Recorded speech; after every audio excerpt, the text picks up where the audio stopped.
नमस्कार मंडळी, मी प्रमिला तेलंग। आज आपण करणार आहोत कोळंबी मसाला।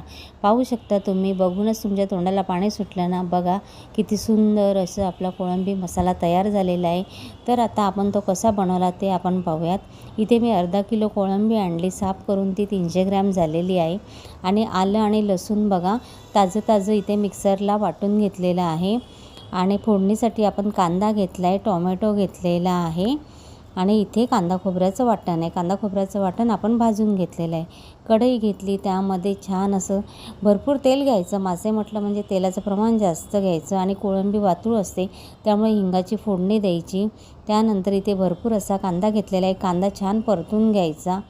अद्रक आणि लसूणची पेस्ट घेतली 1 चमचा, ती पण छान अशी होऊन द्यायची। आणि टोमॅटो, आता कोळंबीला कसा स्वतःला गोडपणा असतो आणि कांदा पण आपला गोड असतो नाही का, त्यामुळे कांदा चांगला असा तेलामध्ये ना त्याचा गोडपणा जाईपर्यंत परतून घ्यायचा। त्यानंतर इथे बघू शकता काही सुके मसाले घेतलेले आहेत। आपला आगरी मसाला घेतला आहे, गरम मसाला, हळद, धने पावडर, जिरे पावडर, हे सर्व मसाले घेतलेले आहेत। आता इथे कांदा आणि टोमॅटो छान असं मऊ पडेपर्यंत शिजून घेतलेलं आहे, म्हणजे त्याची ग्रेव्ही होईल असं। आणि त्यामध्ये आपण हे सुके मसाले घातलेले आहे। सुके मसाले चांगले तेलात परतून घ्यायचे, ते जळू नये म्हणून थोडंसं पाणी टाकायचं आणि छान तरी येईल, तेल मसाले सोडतील तोपर्यंत परतून घ्यायचं। मसाल्यांनी तेल सोडलं की त्यामध्ये आपल्याला घालायचे स्वच्छ धुवून घेतलेली कोळंबी। कोळंबीचे धागे काढून घेतलेले आहेत, मध्ये धागा असतो तो काढून घ्यायचा।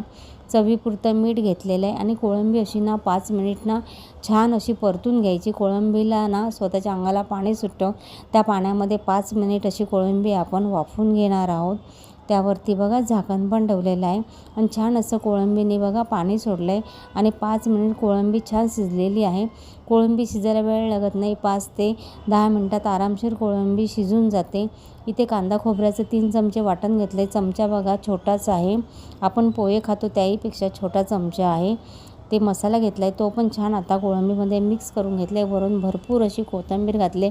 झटपट होणारी रेसिपी आणि सर्वांना आवडणारी आहे, कारण त्यात काटा नसतो, त्यामुळे सर्व लहान मुलंसुद्धा खाऊ शकतात आवडीने।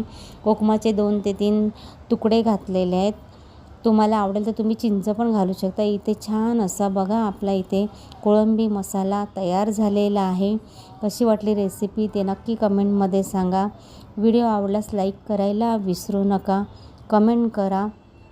कोळंबी मसाला तुम्ही भाताबरोबर, चपातीबरोबर, तांदळाच्या भाकरीबरोबर पण खाऊ शकतात आणि कोळंबी कशी सर्वांना आवडते। बघू शकता छान अशी तरी आलेले, बघूनच छान वाटतं नाही का। झटपट होणारी रेसिपी आहे, कशी वाटली ते कमेंटमध्ये सांगा। धन्यवाद।